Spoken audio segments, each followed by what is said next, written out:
You picked a great week to be here because we get to talk about the most controversial, manipulated, and probably offensive topic in the history of church. Aren't you glad you're here? I am. Before we get started, though, because of the sensitive nature of this topic, I want to do something a little different this morning. I wanted to create a dialogue this morning, not just a monologue. And the way to do that is I would encourage you, if you have any questions or comments that you need to text in as we discuss this topic, text them to 575-420-8159. This is a secure line that's only used here at Grace. All of the names, numbers, and anything that's sent in is always kept anonymous. So feel free to text in anything that you'd like. Write that number down, 575-420-8159. And as things maybe pop up in your mind, send those in. And then we're going to take just a couple minutes at the end of the service. And I'd like to field as many questions or comments as we have time for. Like I said, you picked a great week. I'm going to offend you and make you mad. It's going to be wonderful. Because today, we're talking about finances. Oh, there goes the air out of the room. Before we start, though, I want to share a couple statements for you of my heart behind why I am so excited about this message. Here's the first statement that you need to know very clearly. I am sorry. You work hard for your money. Your family has financial needs.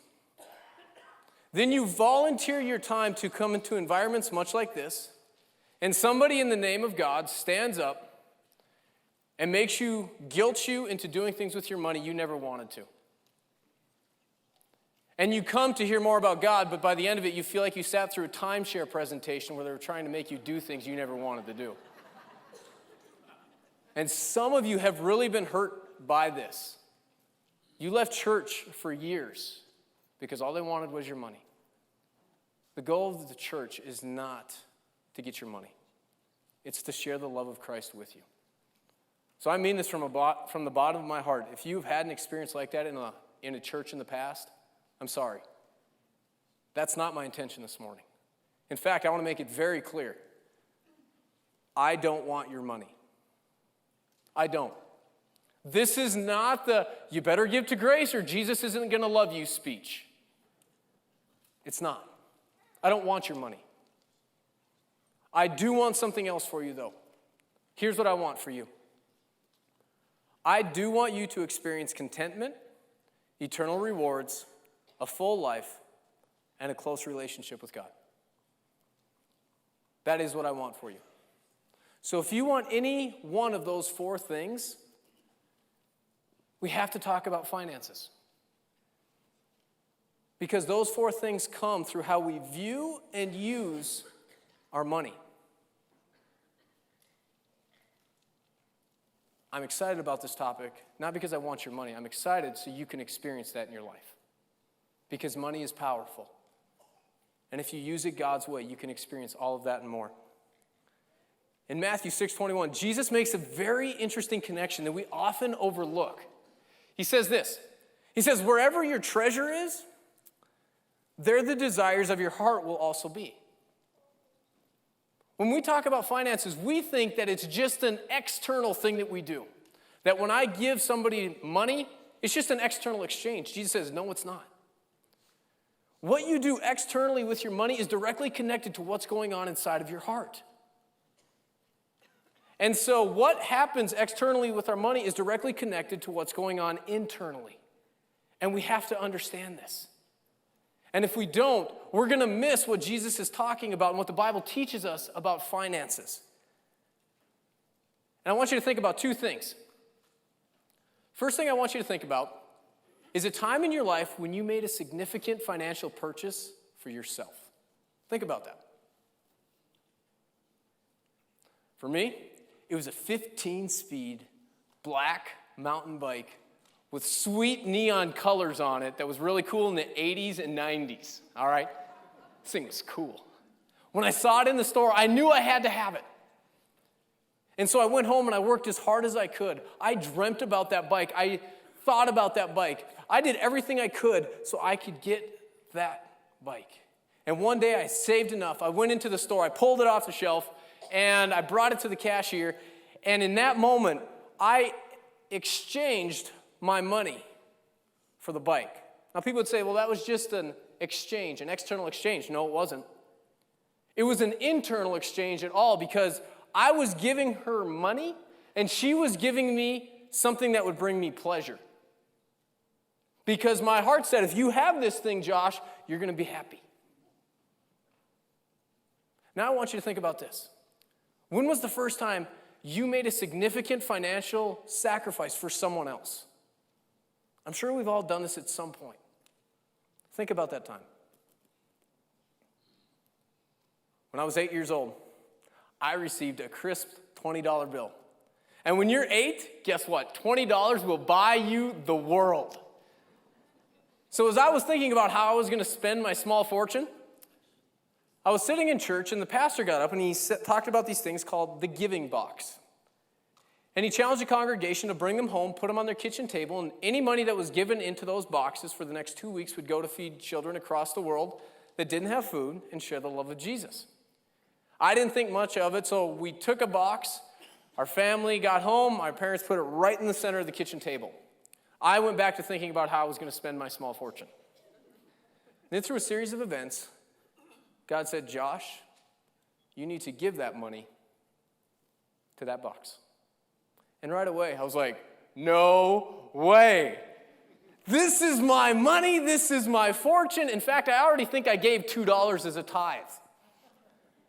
But he said, nope, give it. So one night, when everyone was asleep, I went into our kitchen, I turned on the lights. And there in the center of our kitchen table was that box. I took out my crisp $20 bill, and I put it in that box. And as soon as it left my fingertips, you'd think it was just an external exchange, but it wasn't. As soon as I dropped it in, something came over me. I had joy, I had peace, I had excitement and contentment. I went to bed that night with a huge smile on my face. And when I woke up the next day, I had a spring in my step. When I gave that money, something came alive inside of me. Because there's a connection between what we do externally with our money and the realities of what's going on inside of us. In most sermons, when we talk about money, we always focus on the external. And please hear me, I'm not saying that's bad. We need to understand that biblically, it's good to take care of our family financially. We should be tithing. We should be even saving, investing. These are all biblical principles, and I would agree fully with them. The problem is, if we never focus on the heart, we'll never truly change the actions. Because you can start a new habit in 21 days, but if you don't change your heart, that habit's only going to last maybe 22, 23 days. Because it starts inside of us. And so this morning, I'm not saying we don't need those disciplines. We do need those, but that's not the focus of this morning. The focus of this morning is what's going on inside of here in the area of finances. Because if we fix this and we focus on this, the external will naturally take care of itself. And our passage is going to be coming from 1 Timothy.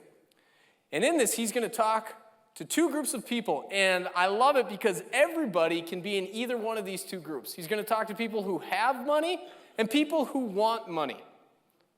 And at any point in our life, we might be in either one of those or even both at the exact same time.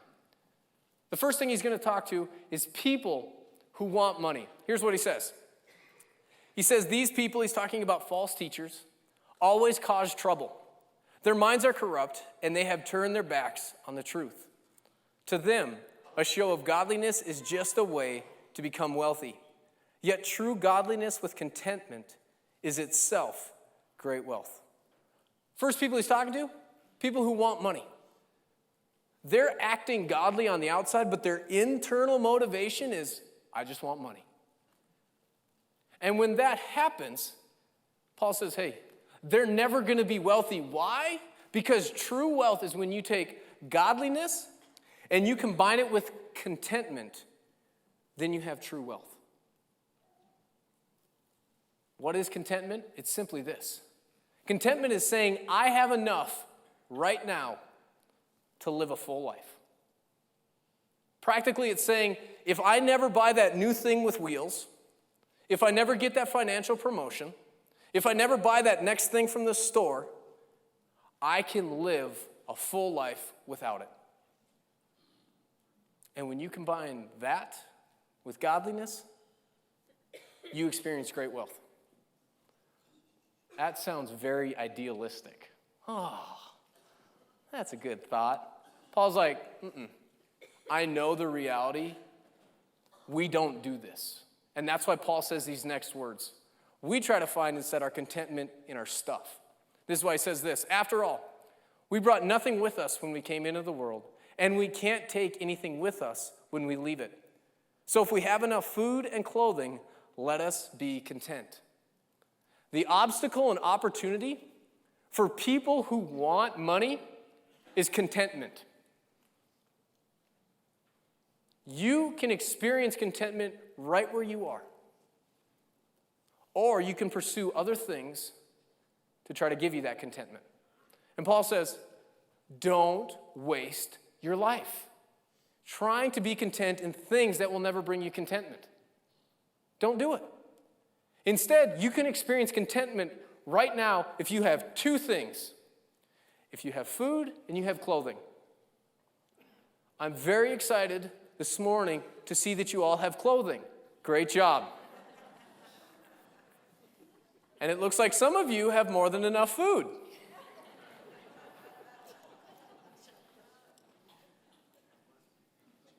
Everybody in this room, right now, can experience contentment.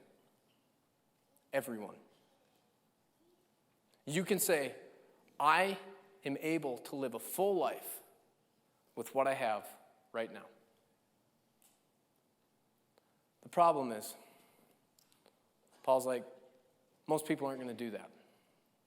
They're going to try to find contentment in riches and stuff. And when that happens, the results aren't good. Here's what he says, 1 Timothy 6:9. But people who long, the word long there in the Greek is a primary verb. He is describing people that are actively pursuing wealth. This is one of the main things that drives them. But people who long to be rich fall into temptation and are trapped by many foolish, harmful desires that plunge them into ruin and destruction. People who are going after wealth, Paul says, okay, you can do it. Here's what's going to characterize your life. You're going to be trapped, you're going to be tempted, and eventually you're going to be destroyed. When I read this, I was like, that sounds harsh. I mean, seriously, if I want to get ahead in life and get some money, this is going to characterize my life? I don't get it. And that's why he goes on to the next verse and he says this. He says, for the love of money, again, the love there in the Greek, it's a primary verb. This is an active thing. He says, for the love of money is the root of all kinds of evil. And some people, craving money, have wandered from the true faith and pierced themselves with many sorrows. These aren't my words. These are Paul's. The scary thing about this verse specifically, as Ben already highlighted in his communion meditation, money can be more powerful than your relationship with God. Let's not be naive about this. It was happening back when Paul wrote this, that there's a lot of people that are claiming to be Jesus followers, had a conversion experience with him, want to love him, but you know what? Money is more powerful than their relationship with him. Your relationship with God can be bought. That's scary. And people who do this, their lives are characterized by sorrows. Let's not be naive about money. It's powerful. And so the obstacle and opportunity for people who want money is contentment. The opportunity is you can live the rest of your life and experience a full life right now. You don't have to wait for that next thing. You can do it right now. The obstacle, though, is you can literally spend the whole rest of your life chasing after contentment in a thing or a number on the end of a check. And if you do that, Paul's like, it's not going to work. It will eventually destroy you. And usually, sadly, it can destroy the people around you as well. Next, he's going to talk about people who have money. I have to state the obvious before I even jump into this. He never once condemns anybody for having money. If you have followed God and God has seen fit to bless you financially, don't think you're less of a Christian. God has given that to you for a reason, though. And your obstacle and opportunity, if you have money, is very different from those who want money. Here's what Paul says for those people who have money. He says, teach those who are rich in this world not to be proud and to trust in their money, which is so unreliable. Their trust should be in God, who richly gives us all we need for our enjoyment. The obstacle and opportunity for people who have money is trust, or to put it simply, it's confidence. Now that you have a certain lump sum of money, you have the opportunity to start putting your trust in that money. Or you can keep putting it in God. And I like how he ends this verse because he says, hey, if you put your trust in God, he's going to give you everything for your enjoyment. He's not going to hold anything back. Yes, he might bless you with a sweet house. He might bless you with a big boat. The point is, he is giving that to you. And if he does, you should accept it and be thankful for it. But you're not pursuing after this thing like it is the end all of your life. So the obstacle and opportunity is confidence. How do you know if you're putting your confidence in God or in money? Well, Paul tells us. He makes it very clear. Look what he says in verse 18. He says, tell them to use their money to do good. They should be rich in good works and generous to those in need, and always being ready to share with others. The marks of someone who is trusting in God and not their money, their surplus, once their basic needs have been met, is for the benefit of other people. It's not for themselves. It's for the benefit of others. This last week, I saw this play out literally right in front of me. I went and had some lunch, and at the end of our time together, we asked the waitress for the check, and she says, don't worry about it. Your bill has been paid. And we were so excited, we thought, great. And I said, well, we want to leave you a tip, and she couldn't run our credit card because the bill had been closed. And as we were getting ready to leave, we said, hey, what are we going to do? And my friend pulled out a $20 bill, which was literally the exact same amount that our food cost. And he asked the waitress, he said, could you break this for me? And right as he said that, he held it and he looked at her and he said, wait, here, take it, it's yours. Her face lit up. My friend's face lit up. My face lit up because in that external exchange, something way bigger was going on than just money exchanging hands. He had a surplus. And he said, no, this isn't for me. He could have broke it and said, okay, you know what, I'll be generous. I'll give you 20%. Here's $2 or $4 or whatever it is. But he said, no, I have this surplus, and instead of keeping it for myself, I'm going to use it for you. And everybody left that experience better. I share that with you to say this. If I see you in a restaurant and you don't pay for my dinner, you're in trouble.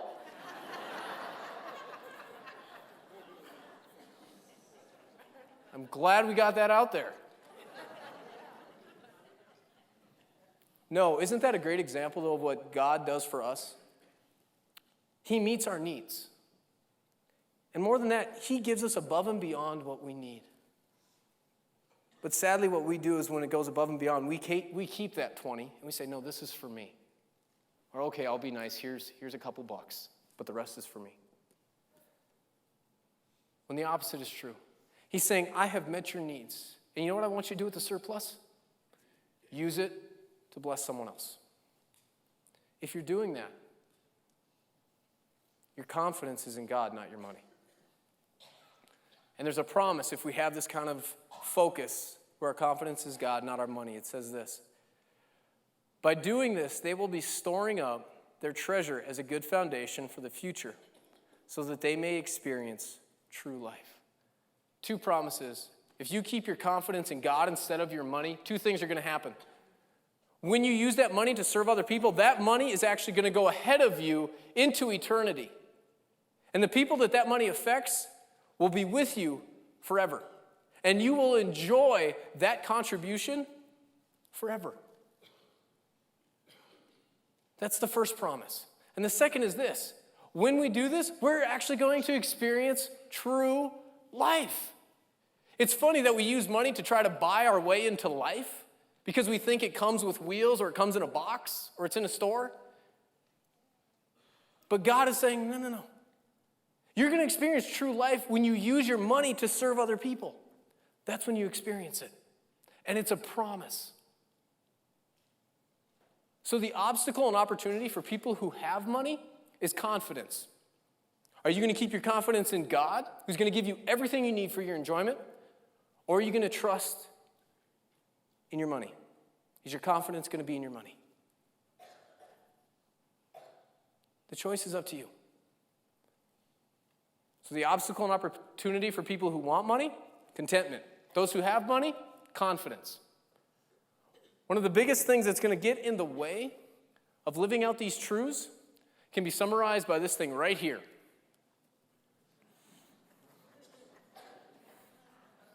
It's a nice piece of plastic. For many people, this represents the key to their confidence and their contentment. It's contentment because if I'm not happy, I can take this little piece of plastic, I can go somewhere, and I can buy my happiness. You buy pleasure for a season. Best Buy literally came out with a slogan just a couple years ago. I thought it was so great. It said literally, buyer be happy. I was like, great, at least someone's finally saying what they're trying to say. You will be happy when you buy this thing. But the problem is, it never satisfies. And it's also the key to our confidence because as long as I have enough credit on that credit card, anything that happens, I'll be okay because I have credit. And so my confidence is in a piece of plastic instead of the living God. And I know this is a problem because I've done some research. The average American, depending on which studies you look at, the average American makes between $35,000 and $45,000 a year, on average. At the end of October 2015, the month we just came out of, the average credit card debt for the average American, $16,140. Don't tell me that people aren't trying to look to this for contentment and confidence. Almost half of what they make in a year, they already owe on credit card debt. This is not an external problem. It's an internal problem that's manifesting itself externally because we're looking for confidence and contentment in a place that God never said you're going to find it. And as a result, we get two crazies. You got to pick out which way you're going to be crazy because you're all crazy just like me. It's just a matter of whose eyes you're going to be crazy in. The world says you're crazy if you're not going to spend the money on yourself. God says you are crazy if you think you can buy your way into confidence and contentment. So at the end of the day, guess what? We get to pick our crazy. Are you going to be crazy in God's eyes? Saying, what are you doing? Why are you trying to do that? Or are you going to be crazy in the world's eyes and saying, you're crazy. Why are you doing that? The choice is yours. But you will be crazy in someone's eyes at the end of the day when it comes to finances. Because our culture and what the Word of God tells us are on completely different levels. And it starts inside. Here's how this message applies. 2 questions that I want you to think about. Can I live a full life without you fill in the blank? Whatever it is, that financial promotion, that thing, whatever it is. If you can say yes to this, I can live a full life without this, you are experiencing contentment. If you can't, you are trying to find your contentment in whatever goes in that blank. Second question. Is the focus of my money for the benefit of others? Once your basic needs have been met, with that surplus, is the focus of that money for the benefit of others? If it is, your confidence is in God. exactly where it should be. But if it's not, you're putting your confidence in your money. I started off by sharing with you 3 statements. First, I'm sorry if any of you have been manipulated by churches and pastors in the past that have tried to get you to do things with your money you never wanted to. If that's your experience, I'm sorry. I hope this morning none of that came through. And that's why I told you right away from the beginning, I don't want your money. This isn't about you giving your money to Grace. But it is about this, and I wanted to remind you one more time. I do want you to experience contentment, eternal rewards, a full life, and a close relationship with God. And the Bible is very clear. These come through our finances. I want this for you in the worst way. And because I want that for you, I want to talk about finances. You get these things through how you view and use your money. In Matthew, I reminded you there's a connection between what we do externally with our finances and the internal realities of what's going on. Remember that bike that I told you about? The one with the neon colors? Yeah, who knew? They went out of style. I still don't understand it. Eventually, that bike, it was pleasurable for a while, don't get me wrong. I enjoyed it. But it wasn't as cool anymore. And it wasn't quite like the newest edition. So you know what I did? I got a different one. And right now, that bike is sitting probably in a landfill somewhere, and I have no idea. When I look back, yeah, that was pleasurable. But that $20 bill that I put inside that giving box that night, when I look back on that experience, I still feel contentment, joy, and peace. And it still puts a spring in my step. And I know that $20 is going to follow me to eternity, and one day I'm probably going to meet somebody that was affected by that 20 bucks. To me, I would rather be crazy in God's eyes, focusing my finances on something that's going to be with me for eternity instead of temporarily. Our verse for this week is this: honor the Lord with your wealth and with the best part of everything you produce. Then he will fill your barns with grain, and your vats will overflow with good wine.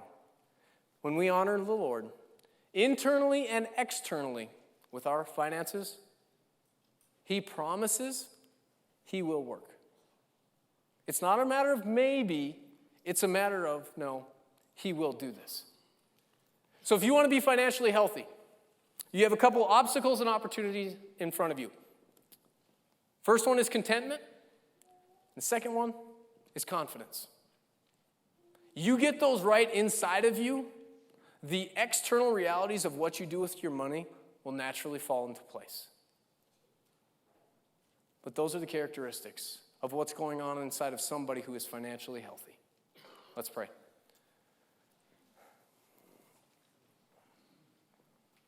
Father, this is such a sensitive topic because money isn't just something that's outside of us.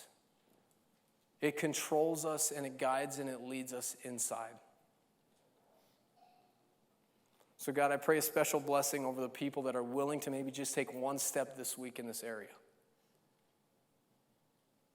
That they would find contentment, and their confidence would be in you. God, fill them with that full life that you promise from your word. And as you move and you work, we know that you will show up. In Jesus' name, amen. Well, Josh asked me in staff meeting this week if I'd come up here and help him with these questions and read them to him. And I found out the topic, and I said no, and he said yes. So I'm up here with you guys today. So thank you for texting in your questions to make this a dialogue, because I know a lot of times when we hear topics like this, we think in our mind, man, I'd love to ask a question or have clarification or make a comment on it. So thank you so much for texting those in. You still have a chance right now if you want to toss in your question or thought. So here we go. Are you ready? No, real quick. If you have your connection cards, I'm going to ask the ushers to come down because we're not going to have actually a closing song. This is going to be the final thing that we do. So if you have those, ushers, come on down. You can pass those to the ushers. And now I'm ready. Let's jump in. All right, let's see what you got. First question is the tithe still necessary today? Is the tithe still necessary today? Yes and no. Yes, because the heart of the tithe was you giving to God. No, because the Old Testament was based on you had to meet this certain standard to be right with God. An example, very briefly, when Jesus talked about adultery, he said, hey, as long as I didn't sleep with the woman, I'm okay, right? Jesus says, no, if you look at her with lust, you've already committed adultery. Jesus goes deeper. He takes the law and he puts it on steroids. So does the tithe still apply? Yes, you should be giving, but no, you shouldn't be giving 10%. You should be giving above and beyond 10%. Because it's not about just hitting the mark. It's about what's going on inside of you. And then as a result, whatever God wants me to do, because it's all His, I'm going to do it. And real briefly, I've met some Christians that are very well off. And they're giving their 10%. But they're hoarding the other 90% for themselves. When they could very easily increase that percentage, but all they're worried about is, well, I've got to hit the mark. If Jesus was here, I don't think he would say, just hit the mark, guys, and you're good. No. Where's your heart at? What is he asking you to do? For some of you, your mark right now is 5%, but he's saying increase it to 6. And then when you hit 10, he's going to say increase it to 12. It's a journey and a relationship. It's not a checklist. And so as a result, does the tithe apply? Yes, we still need to be giving, absolutely. But if you are at 10%, does that mean you have your get out of jail free card and the rest is for you? No. It's a relationship, and you need to keep following him in that. Now that I've offended everybody in here. All right, here's the next one, and a lot of these are with tithing, so they all connect. It says, what if my 10% would cause me not to be able to pay for my bills or have enough food? My 10% would not give me enough money for my food and bills. I want to tread very lightly here, and this is not a manipulation tactic. Please hear me. Where's your confidence? Because you're saying money will buy me this stuff. And if I don't have money, guess what? I don't get this stuff. So as a result, I got to keep my money to get this. Or I have God. And if he is asking me to do this, not some pastor that's trying to manipulate me, but I truly feel that he is asking me to do this, do you have the confidence to say, no, he will provide this, even though it doesn't make sense right now? So I think that's more of a confidence question than it is, should I do this or not? What would you add to that? Yeah, you're not getting away that easy. I would say this. I think Josh summarized it really well in his sermon. He said there's two kinds of crazy. There's kind of God's logic and there's human logic. And human logic tells us we got to save, we got to put away, we got to do this and this and this and this. And that's fine. It's not bad. But when God's logic steps in and says, hey, I'm going to provide for you, I'm going to do this and this for you, and we don't trust that, that's a whole nother level of crazy. And I found in my life, and I know that many of you guys are in growth groups, and in the first week, Rick Warren all punched us in the face and said, you give from the first fruits of your salary, of your money. And I know that I was challenged. And there's definitely times in the past where I said, I'm going to save it because I don't know what bills are going to come up. I'm going to do this and this. And then at the end, I'll pay God back. And what I found in my life is that when I give God the first check, the first fruits, that he always has provided for me. And I have to imagine if God's word says that he's going to follow through. All right, here's the last one. We have time for one more. It says, can I give out of my tithe to help support others and not the church? Thanks for ending on an easy one, Ben. That's way to slide that one in there. What is the purpose of the church?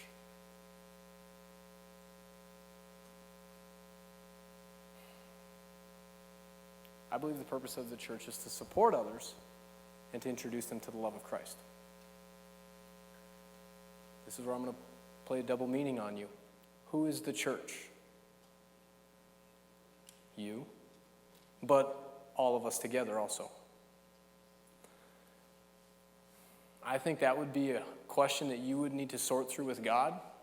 I'm not telling you you need to give your 10% to the church. I hate to use the word institution, but I'll just say it for the sake of the time, institution.